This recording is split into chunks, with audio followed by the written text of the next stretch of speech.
In 2013, a piece of concrete was pulled from the Mediterranean Sea. It had been underwater for over 2,000 years. And when scientists examined it under a microscope, they discovered something that shouldn't exist. The concrete wasn't just intact. It was getting stronger. Every year, for 2 millennia, this material had been healing itself. Meanwhile, modern concrete starts crumbling after 50 years. The Romans knew something we've forgotten. And what researchers found in that sample is forcing us to rewrite everything we thought we knew about ancient engineering. To understand why this matters, you need to know what concrete actually is. Modern Portland cement concrete is essentially artificial rock. We mix calcium, silicon, and aluminum compounds with water, and it hardens through a chemical reaction called hydration.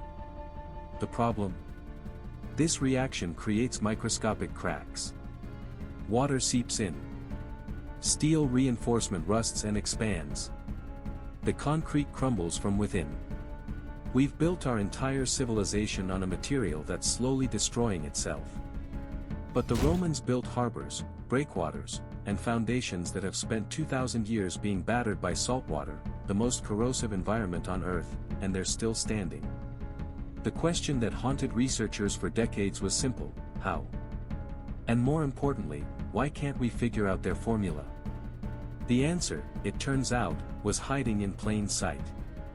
In the writings of a Roman architect named Vitruvius. Vitruvius wrote his treatise De Architectura around 25 BCE. In it, he described the Roman recipe for maritime concrete. The ingredients seemed simple. Volcanic ash from a specific region near Mount Vesuvius, a town called Pozzuoli. Lime. Seawater. And chunks of volcanic rock called tite. For centuries, historians dismissed these writings as vague or incomplete.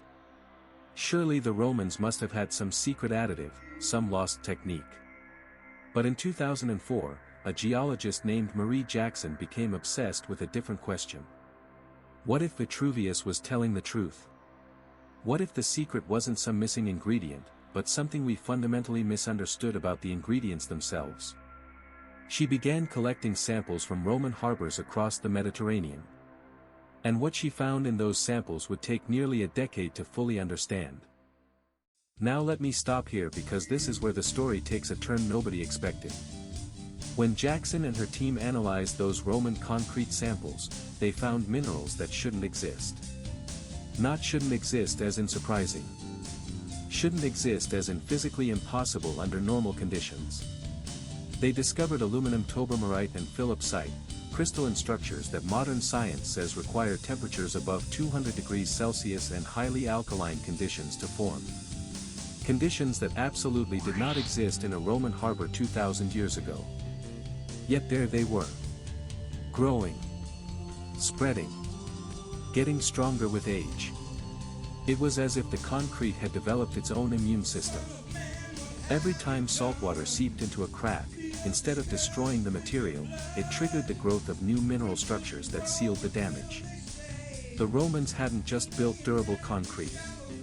They had built concrete that was alive. And here's the truly unsettling part: they might not have known why it worked. Think about what this means.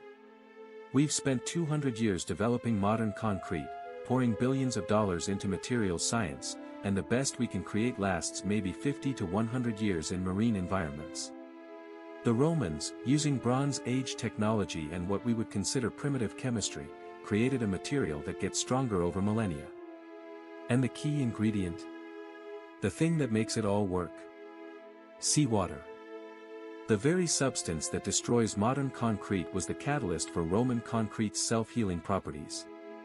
Modern engineers were told from day one, keep water away from concrete. Water is the enemy. But the Romans did the opposite. They intentionally mixed seawater into their formula. They embraced what we feared. And here's where it gets even stranger.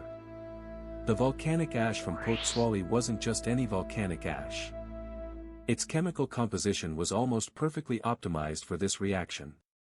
The Romans had stumbled upon perhaps the only place on Earth where the local geology could create self-healing concrete. But wait. If the secret is just volcanic ash and seawater, why haven't we replicated it? Scientists have been trying for over 15 years. They've analyzed hundreds of samples.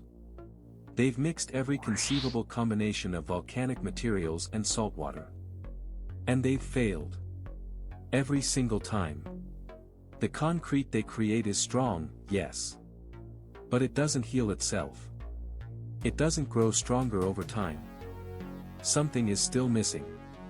In 2017, Jackson's team made a breakthrough that would finally explain why. They used advanced synchrotron X-ray techniques to examine Roman concrete at the atomic level. What they discovered would challenge everything we thought we knew about chemistry itself. And it has implications far beyond concrete.